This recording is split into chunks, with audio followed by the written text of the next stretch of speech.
topics and opinions expressed in the following show are solely those of the hosts and their guests and not those of W4CY Radio, its employees, or affiliates.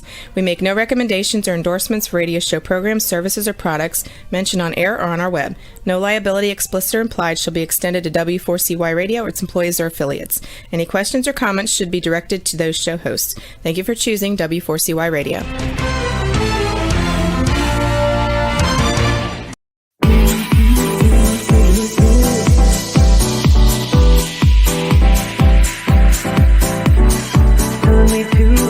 Taking a chance.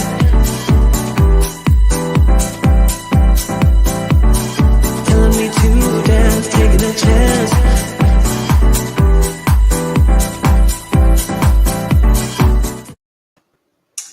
Good morning, everyone, and welcome to the Laws of Empowering Entrepreneurs.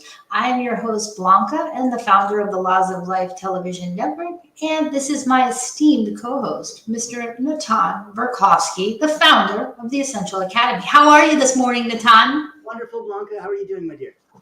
I am doing amazing. I always love starting off our Thursday morning with the Empowering Entrepreneurs. So and we had an amazing networking event this week with the Essential Academy. That was fun. And just to kick it off, why don't you just tell everybody what the Essential Academy is and where people can learn more information about it? Absolutely. The Essential Academy is a place that's a sacred place for transformation. It's a not-for-profit. It's built for healers, coaches, therapists, and experts from around the world.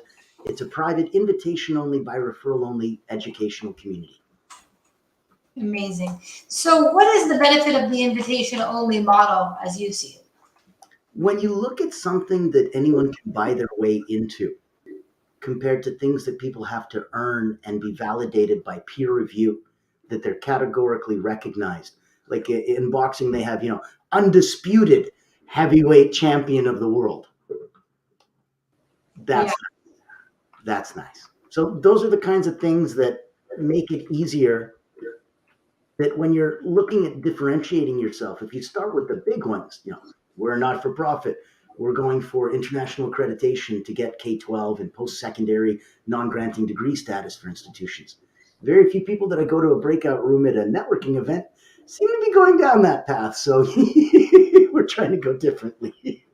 That's amazing. And I the opportunities that you have opened up to me have been, really revolutionary. And the quality of the people, I'm proud to say I'm an instructor in the Essential Academy. Glad to have you. The people that I'm meeting are just unbelievable. So Natan, if somebody wants to be considered to be part of the Essential Academy platform, how would they go about that?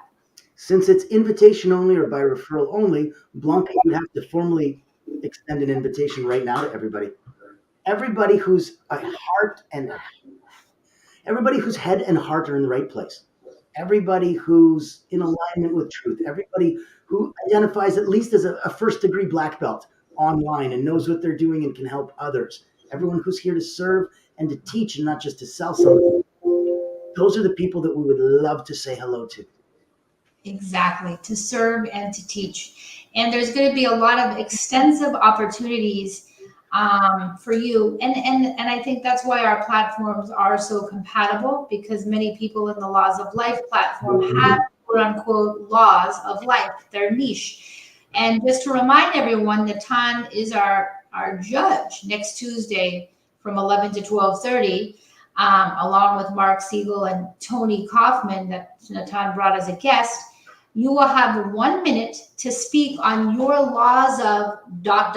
What is your niche? How can you recap that in 60 seconds?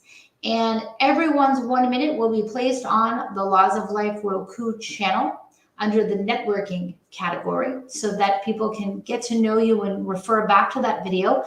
And I encourage everyone to please subscribe to the Laws of Life Roku channel, and I will put my link tree in the scroller below too, so you can see all of our links for the platform. So, without further ado, Natan, who is our empowering entrepreneur today? It's wonderful, Blanca. As we've started this off a little while ago, and we're closing out the number of wonderful people that we want to introduce for this season, Mhm. so that we can wrap this season up and then begin an entire new group of episodes with new entrepreneurs. I want to make sure that we have a little segment in the front telling us who we're going to meet this season, a little segment in the back of wow, holy moly, and guess what's happening next time? Because if we end up the season with somebody as impressive as somebody like Jay Fairbrother, it'll be a cherry on the icing cake. Jay Wow. comes from a serial entrepreneurial background for more than 30 years. Business, he's the coach's coach. He's focused on profits. He's executive vice president of chapters, the global leadership organization, Globe. He's a principal and coach at the Profit Architects. He's the global vice president of chapters chairs and the Pittsburgh chapter chair at Global Leadership Organization for the Globe. So, in that capacity, what he's able to do is recruit chairs and start chapters all over the world.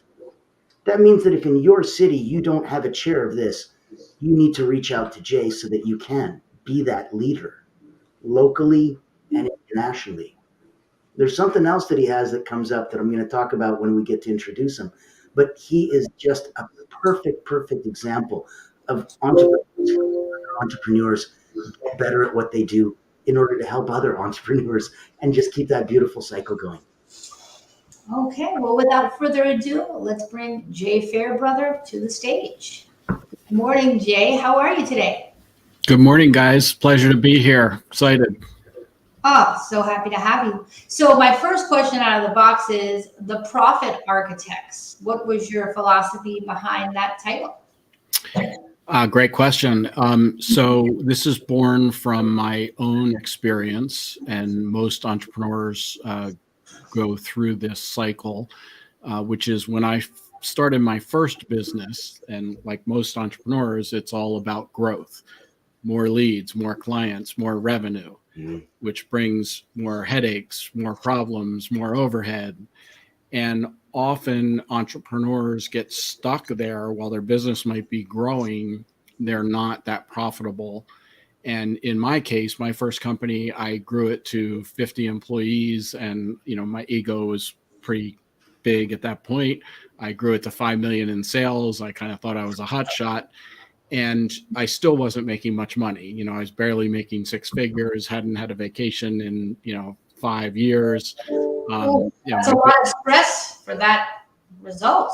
There's revenue and then there's profit, as his name indicates. So that was the triggering chapter? Yeah, I mean, I think it's very common for entrepreneurs to get into that, what I call the growth rut. Yeah. And there's you can start with mindset, and some people just have issues around profitability and making money, and that's an important thing to get beyond, to say, hey, it's okay to actually make money. We're still serving as entrepreneurs. We're still trying to make the world a better place, but it's okay to have profits, because without profits, not much else happens. And I always say, it doesn't matter what you do with your profits. I do an exercise with my clients called the Profit Why, which is kind of, a spin-off of Simon Sinek and the Find Your Why. But I focus it on profits, because whether you take those profits and finally take that vacation you haven't had in 5 years, or you take those profits and donate it, or you put them in your pocket, or you just reinvest them into your business so that you can continue to grow, what you do with those profits isn't as important as understanding why you want them, and focus and starting to focus on how do you create more profit in your business. You can't create those unless you figured out that why. That's beautiful. So you really think that the why of the profit is what may manifest the right amount of profit? If the why is not fixed, the whole formula could be off? Yeah, it can be. I mean, the first thing to address is that mindset, right? That because so many people sort of get hung up on that of, well, I don't want to increase my prices because I might, lose clients, or I don't want to increase my prices because I don't want to overcharge people or take advantage of people, those kinds of things. So the first step is to kind of get your mindset around why you want profits and then what you're going to do with them once you create them. Interesting. So what is the right mindset to have? Because a lot of things go through my mind. I mean, the why behind profit could be because I like money. I like to buy pretty things. My children have, my 20-year-old daughter has a really expensive taste. Okay. And I wish I was kidding.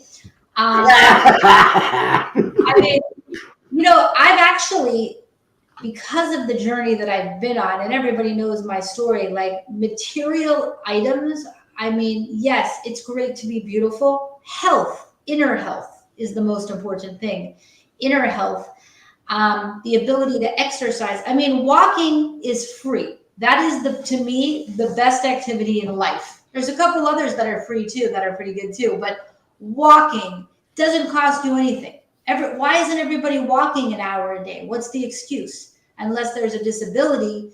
But what I'm trying to say is that after the journey I've been on, materialistic items are not my why. They used to be. And when they used to be, it actually maybe it did cause the destruction of the model, because my entire mindset is different now.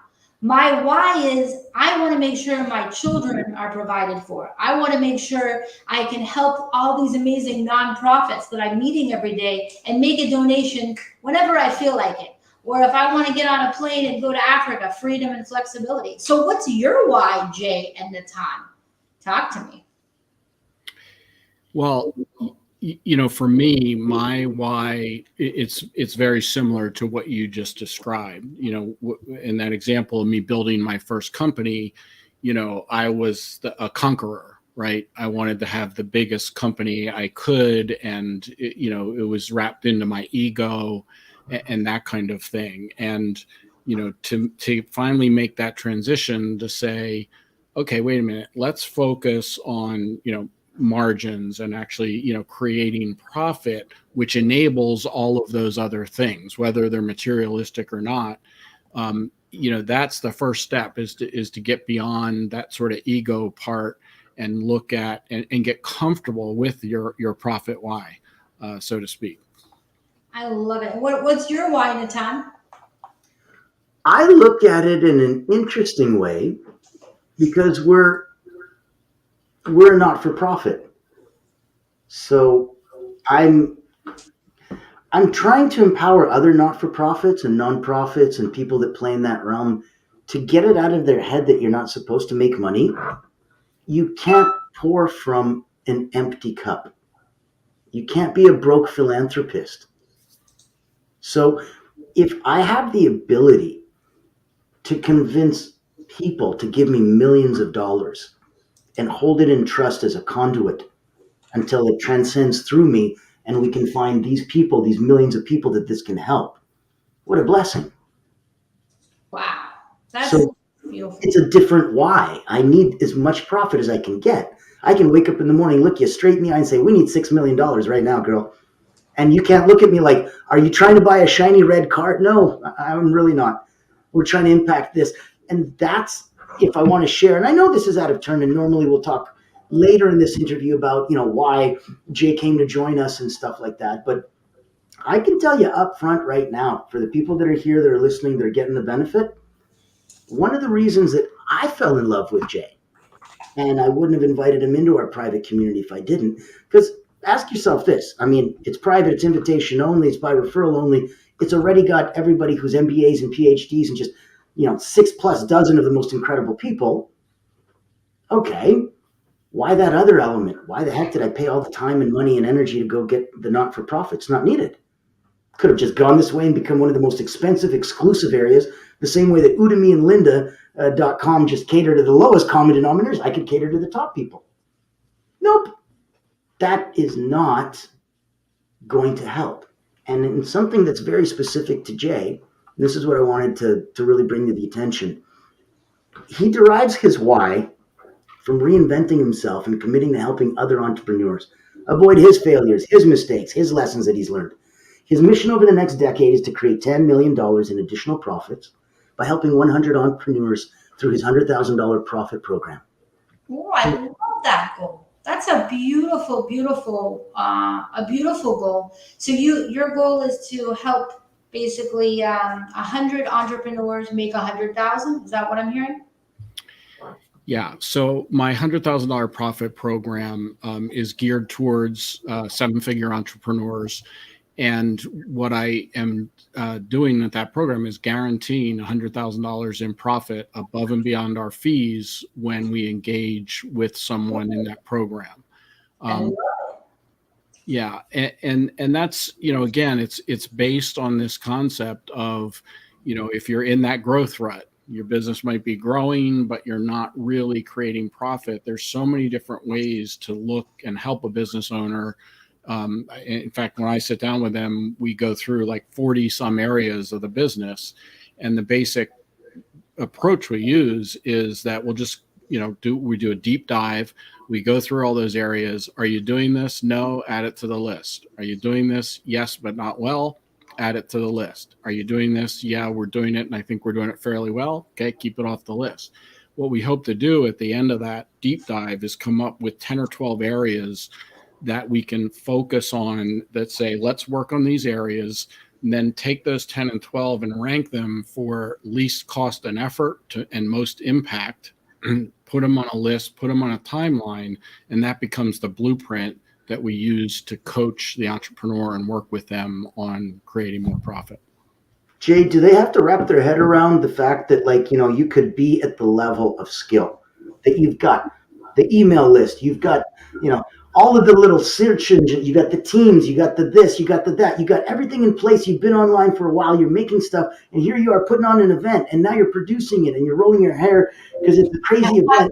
And at the end of the day, the event revenue is $100,000, and you're thinking to yourself like a crazy person, holy crap, I just made $100,000, and you, my friend, get $12.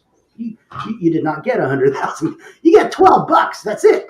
Because you don't understand how this works. You don't know what the mechanisms to make this more profitable are. You haven't identified in the funnel where all the holes are and what's costing you and what's bleeding and what's just you keep putting money into and over and over again. Yeah, absolutely. So I do a lot of work with sales coaching as well and sales training, and I use that exact term, is that often your funnel is leaking. So when you finally get them to the bottom of the funnel, when it's time for a sales call, most people are so focused on all the statistics and results of the top of the funnel and getting them through the funnel that few people pay attention to that bottom part, which is what is your conversion rate when it gets into an actual sales conversation, and what are you losing at that point? And the reason that's relevant to what we were just talking about is that's pure profit.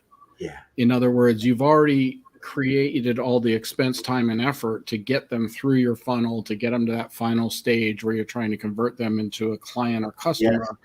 And if you lose them at that point, let's reverse it. If you gain them at that point, that's pretty much pure profit minus your cost of goods to deliver whatever you're doing. And it's so important that people understand, if you don't measure it, people, how on earth are you going to manage it? That's right. You got to know your numbers. Yeah. All right. Well, this, as you can see, this conversation is already starting to get on fire. We're going to take a quick commercial break. We're going to thank our diamond sponsor, personal injury attorney Tim Marecki, has been our sponsor in a ton for 3 years of the law. Awesome. So God forbid, I hope you're driving safely. But if you or your friends or family do have a car accident and you need an attorney to give you advice in the state of Florida, consider Tim Marecki. Let's take a look at his message.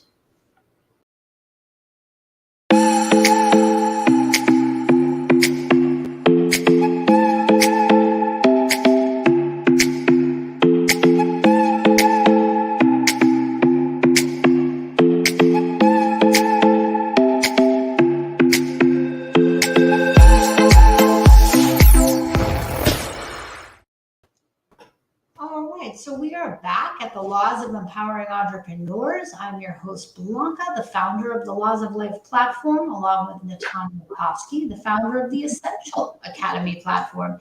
And our guest of honor today is Jay Fairbrother, the Profit Architects. And we're talking about a program that Jay offers for a guarantee, is it, Jay, of 100,000 net profit? What happens if they don't net 100 G's? What happens then? Then we just keep working with them until they're satisfied that they do. In other words, we'll work for free if at the end of the arrangement we haven't, created that profit. Then we'll just keep working with you until we do. So basically, you are one of the rare satisfaction guaranteed coaches. I like that. Yeah, and in fact, there's a lot of people that I can't offer that $100,000 guarantee to because perhaps they just don't have the revenues yet. Qualified. Yeah, they're not there yet. So when we engage with any business as a business coach, we'll at least guarantee a profit break even. So again, if you haven't, not in revenue, but if you haven't at least profited what you've paid us during the engagement, whether that's 3 months or 6 months, whatever it is, then again, we'll keep working with you until you do. Because again, if I can't satisfy the person I'm working with, then why am I even here in the first place? What value am I providing? Good point. Well, that's one of the biggest lessons I've learned in this entrepreneurial chapter. I didn't realize it. I was always an entrepreneur, but let me take that back. Let's take a step back. Jay, what is the definition of an entrepreneur? That's a great question. So an entrepreneur is in my mind is someone who wants to try is the operative word, to take control of their own destiny, to be not responsible to anyone but themselves and their stakeholders, employees, customers, their family and everyone else they're responsible to. But they want to step into that spotlight and say, I'm willing to take charge, take the lead, and try to create something. Most entrepreneurs, not all, but most, and certainly the reason I think the three of us are all here is that we want to serve. We want to do something to make the world a better place, to help others, to create value in the world. What's our why? And for me, my why is now, because I've been an entrepreneur for 30 years, the Profit Architects is my 9th business. And if you just do that math, you can quickly figure out that I've failed miserably. I've had some good successes, but I've failed miserably. That's part of the whole package. So, my why is to try to help other entrepreneurs grow their businesses. And that's what I do all day long, whether it's with my coaching or with Global Leaders Organization. That's what I do. No, you make a couple of good points. And the point I was initially going to make was that not every client is the right fit client.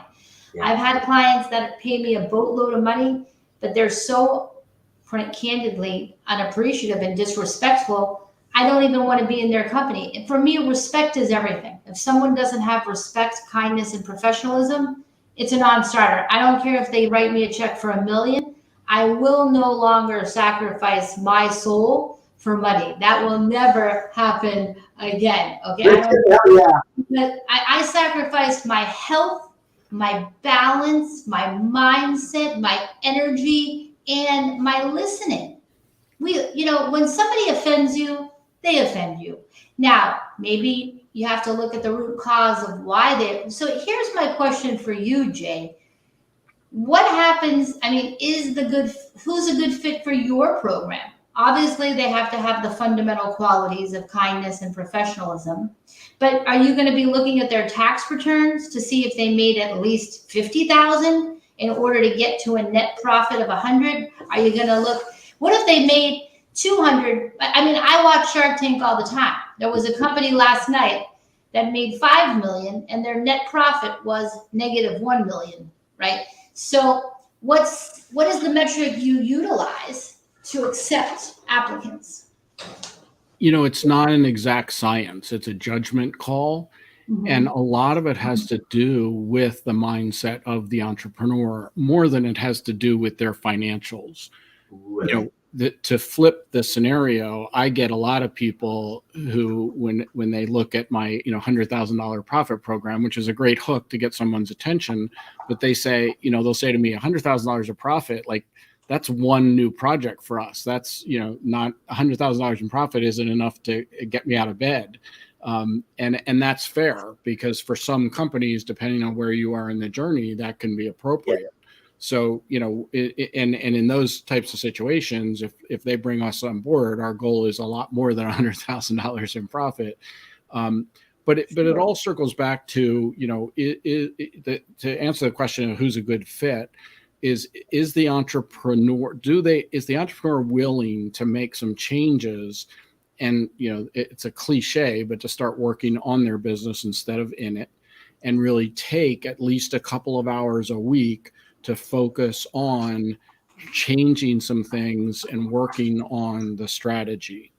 And a great example of that is with who you work with as clients, right? When I started my first company, in the beginning, we accepted any client willing to pay us, because we're trying to cover. That's entrepreneurial error 101. We've all made that rookie mistake. Hold on. Let me ask, is that an error, or is that the only reason that you're still here today? Because if you didn't take those first initial people, even when you quote unquote shouldn't, and now you categorically wouldn't, if you didn't, you wouldn't be here. What do you think, Jay? Is it necessary to make that mistake, or could you avoid that mistake altogether and grow faster? Fingers crossed. That's a great question. And this will sound like a cop-out, but the answer is both. It's true. It is. Yeah. I mean, there are situations, look, if you have payroll to meet and you have overhead and rent to meet, and you have a client that doesn't exactly fit the perfect mold, and you need to bring them on to take care of the rest of your stakeholders, that's legitimate. And then the bigger challenge, because most entrepreneurs do fall into that at some point, is how do you get rid of them? In other words, and that ties into the pricing question, is that if people will say, well, let's raise your prices, and they say, well, I'll lose clients. Well, the first exercise we want to do is look at who are the likely clients you're going to lose, and are they what I call PETA clients? And I won't give you the full definition of PETA to keep it familiar. I saw the smile. You get it. Yeah. I have found that today's age of technology has created everyone, essentially. I mean, I don't want to insult everyone. Okay. That's not my intention, but because we live in this very fast-paced digital society, there is this automatic expectation that we need to respond to a text in 3 seconds, the email in 10 seconds, the voicemail in 20 seconds, the Calendly link in 19 seconds. And if you don't do that, people are so I have the fictitious island rule, which is I do try to pretend I'm on a fictitious island. And if I offend someone, I will be thrown into the sea of sharks. So I try to extend an abundance of customer service. I would say, excessively accommodating, infinitely flexible, but I've also learned you do have to have boundaries. And so I think, yes, you do have to keep the difficult client, but I think there's nothing wrong with talking to the client and expressing in a positive tonality. This is clutch. You can't be negative. It's got to be very positive. The boundaries of what the client may be doing that's bothering you. Because if you don't express the block, it could lead to a much bigger explosion later, including that client suing you for lack of dissatisfaction. So what do you think about that, Jay? Yeah, I think that so there's two different things. There's the clients who are a pain in the butt and difficult to work with, that you want to have those kinds of conversations with and set your boundaries and sort of try to create a path to make it more manageable. Mm-hmm. The other side, which I think is probably more common, is just that, like I'll give you an example from my first business, is we started working with, it was a fundraising business, and we started with a lot of local nonprofits and then regional, and then we started in the national game. And at a certain point, it was no longer profitable for us to work with the small local regional clients. And those were very tough conversations to have with some of them who had become very close with us and depended on what we were doing to raise money for them. And, there's lots of things that you can do, though, to help with that transition, including, and what I did back then is I actually recommended a competitor that might be more suited to working with them in the future. So I tried to create almost a handoff to say, look, we're not just going to completely walk away. Here's a couple of people that we would recommend that are better suited for you. We'll even help you make the transition. So there's ways that you can do that to kind of mitigate those difficult transitions. Yeah, All right, amazing.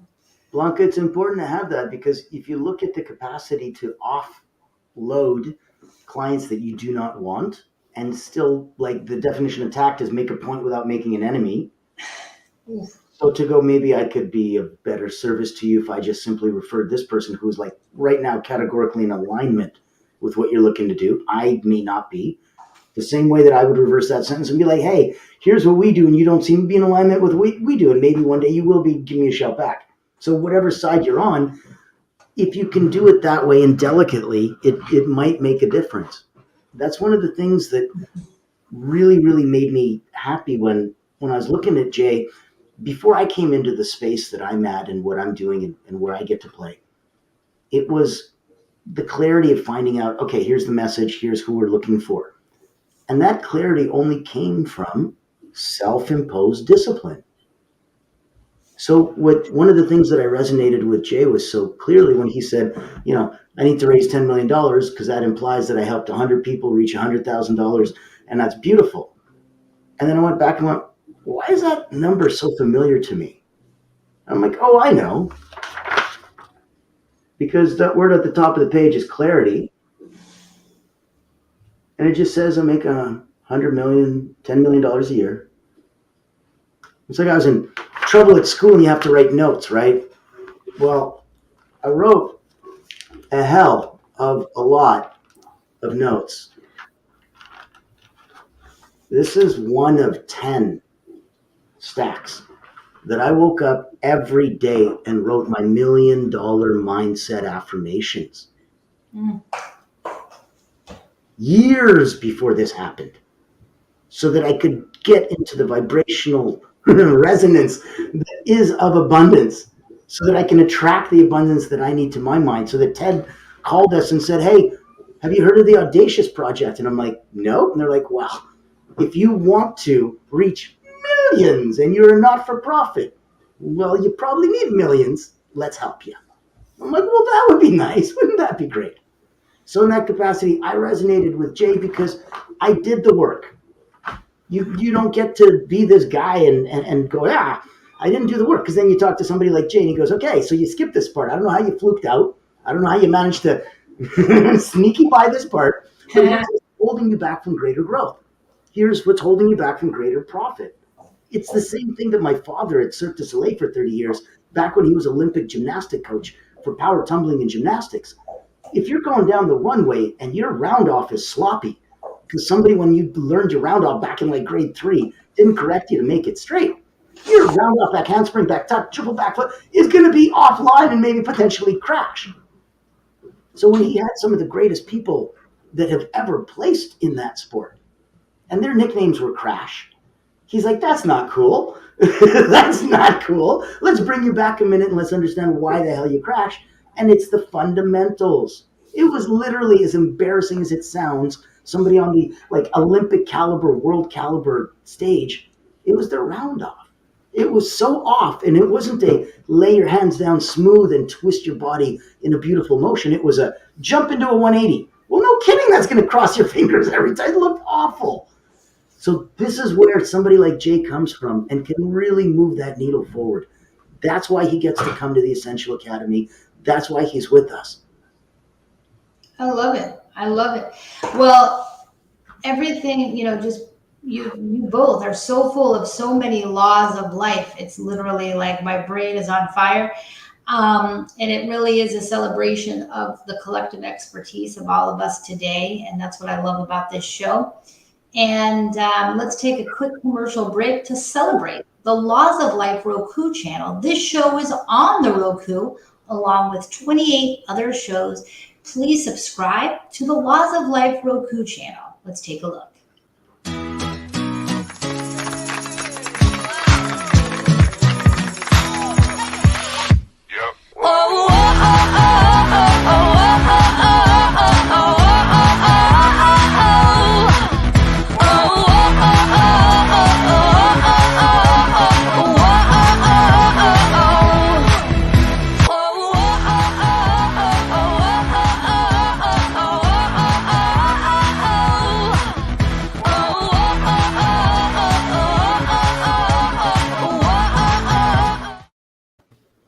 Wonderful. So we are back with Jay Fairbrother, the Profit Architects, our guest of the day. And one of the questions that came to my mind, Jay, is what percentage is marketing in the formula of success? That's a big question. So again, I don't know that there's a formula. I can tell you just from my experience that sales and marketing is often a huge portion of looking at helping an entrepreneur create more profit in their business. We don't only look at sales and marketing. We also will look at, the finances and the processes and there's a scale component to getting out of that growth rut that's important, that has nothing to do with sales and marketing. But my strength, with 9 different businesses, as an entrepreneur, you wear every single hat in the business. My strength has always been sales and marketing. And so I would say my focus is probably 80-20 towards sales and marketing. But that's just because that's also my comfort zone. That's also the only thing that matters. Which is 80 and which is 20? Yeah. Sales and marketing is the 80%. So 80% sales, 80% marketing. 80% of the profit play. I'm sorry. Sales and marketing is 80% of the profit being created. Most times, yeah. Yeah. So let's talk about the distinction between marketing and sales. So marketing is a vehicle to amplify your message, one to many in most cases. Sales, while it can be one to many, is more typically one to one or one to a few. And marketing can attract people, get the right people attracted to you and whatever your product or service is, but sales is where the conversion happens. And that's one of the ways that I distinguish. And in fact, I have a program right now, which is really geared towards coaches, consultants, and solopreneurs called Skip the Marketing. And the concept with this program is that so many coaches and solopreneurs, they get out of the gate, they start to get a little traction, they get some clients.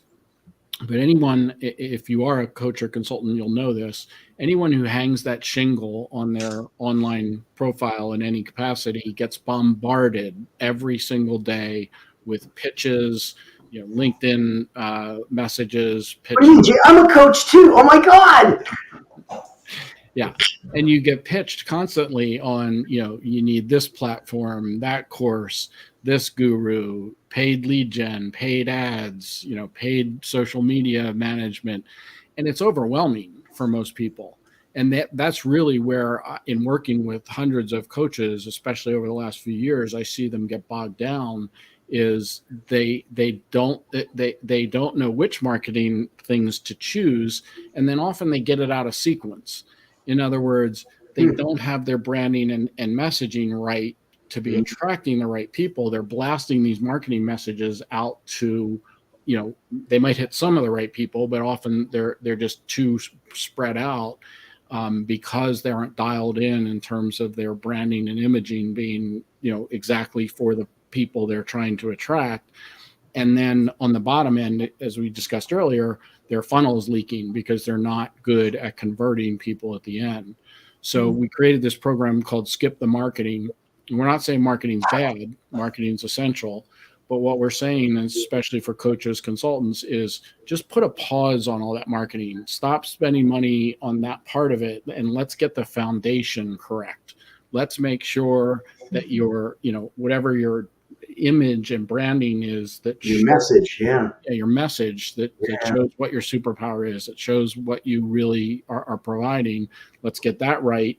And then also focus on, because that's another, in the online coaches world, people get all they get bogged down with the typical multi-tiered sales funnel. Well, first you have to have a free lead magnet, and then you have to have a $100 program, and then you have to have a $400 program, and then finally you can get a high-end coaching client at $1,000 or more. And that's just not true. I mean, you can get high-end clients without all those tiers and without all the fancy funnels and that kind of thing. So that's what the Skip the Marketing program is about. So what's your number one superpower, Jay Fairbrother? If I had to choose one, it's actually helping people with their sales process. And I always say sales is 80% confidence and 20% art. Sales can never be a science. Marketing can, right? Marketing is you can measure with scientific accuracy what your results are, because it's that one-to-many, it's that amplifier. But sales is a conversation, and so it can never be a science. But the key to getting good at the 20% art is having some basic skills. And you don't need to be a super salesman. You don't need to have a master in sales knowledge to be able to be more effective at selling. But you need some basic skills, and you need that confidence boosted. I have literally trained not hundreds, but thousands of salespeople over my career. And I've seen many, many cases where salespeople who are very successful have really bad skills. They're doing so many things wrong, but their confidence is through the roof, and it makes up for a lot. So yeah. Second time this week, we've heard the word confidence, Natan, as a key ingredient. Go on. There's a reason. You have to hustle like it didn't happen. If you made $1 million, hustle like it didn't happen. You lost $1 million, hustle like it didn't happen. What's the matter with you? Get to work. Yeah. And you also have to have confidence in the outcome, right? It's so when we say confidence, like I use I've used many hiring assessment tools over the years, and this one that I use currently for salespeople, one of the key measurements is optimism. And this isn't optimism toward life in general. This is measuring optimism towards your expectations of a successful outcome when you're on a sales call. And that alone is so critical. So one of the things that I give, because mostly I'm teaching sales to people with no prior sales background, and they don't want to be a salesperson, and they feel creepy about sales.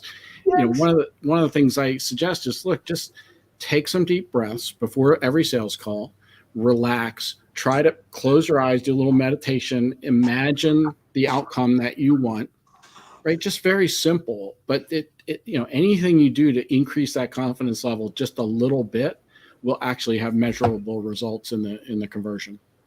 All right, so give us 5 tips on how to convert a prospect to a client during the sales call. So the first is don't show up and throw up. I talk when I'm working with coaches and consultants, I often say, look, sell like you coach. In other words, every coach or consultant knows that you would never show up at your first client meeting and talk 70% of the time.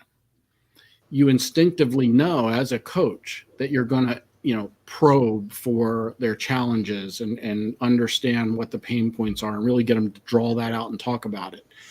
When you're in a coaching session, that all comes naturally to you. You feel 100% confident doing that. But then coaches get in a selling situation and they feel like, they've got to do what I call the Charlie Brown, teacher mode. Selling is not selling. Yeah. Yeah, exactly. Like, I help businesses, whatever comes afterwards is usually platitudes, big words, flowery language to explain what they do. Coaches pay me to. So are you basically trying to say they shouldn't talk too much in the sale? Get to the point? Absolutely. Yeah. I mean, in a typical sales call, you should only be talking 30-40% of the time. It's more about, understanding where they are and then providing some kind of a solution of how you can help. All right. What's tip number 2? So I would say to, focus, understand that there's 2 motivations, right? There's they want to move away from a pain or challenge, or they want to move toward a future that solves that pain or challenge. Again, using generalities, 80-20 rule, 80% of people are more motivated by moving away from pain, but some people are more motivated by moving toward that beautiful future that you can help create. It varies with every person, right? Some it's 50-50, some it's 80-20. So part of what you have to do when you're, finding out about a person and asking questions is to kind of figure out where they are in that matrix. And, I always say, don't do one or the other. You can't only talk about their challenges. You also have to create ROI. And that would be, point 2 or 3 is focus on the ROI. So we'll go with 3 tips since we have 3 minutes left. So sales tip 3 is remind the client of the ROI that they will achieve by hiring you. Yes. And do that in every single point of contact in the sales process. That's another mistake that people often make is they have that initial discussion where they paint that ROI of this future that they can help you create. And then they forget to remind the person of that in every single follow-up that you have in that sales process, whether, it's a 2-call sales process or even in your follow-up emails and that kind of thing. Every point of contact, reinforce that ROI. Is ROI only money or could it be time saving? Great question. Absolutely. So in some cases, if you're a healer or a soulpreneur, the ROI is not tangible in terms of dollars and cents. The ROI is the vision of the future person you want to be, and without the pains and challenges that brought you to the call in the first place. So it's both. Okay, wonderful. And I mean, just everything. I mean, you could argue buy Natan's book because your whole mindset's going to be shifted. You're going to learn how to better understand energy, which will change every category of your life. I can't put a monetary number on that, but heck, everybody buy Natan Verkhovsky's book. Show us your book, Natan. You get to pick your choice of books. We have multiple option choices available to you. The same way that when you get to come to work with us, if you wanted to be a student at the Essential Academy, it is a very exclusive group of people offering a very exclusive group of courses that you can't find anywhere else. So we invite you to take a look around and peruse if it resonates with you, if it makes sense. Thank you so much. Oh, good. Well, this show exemplifies why collaboration is such a beautiful thing, because I would have never had the honor of meeting you, Jay, if it wasn't for my friendship with Natan.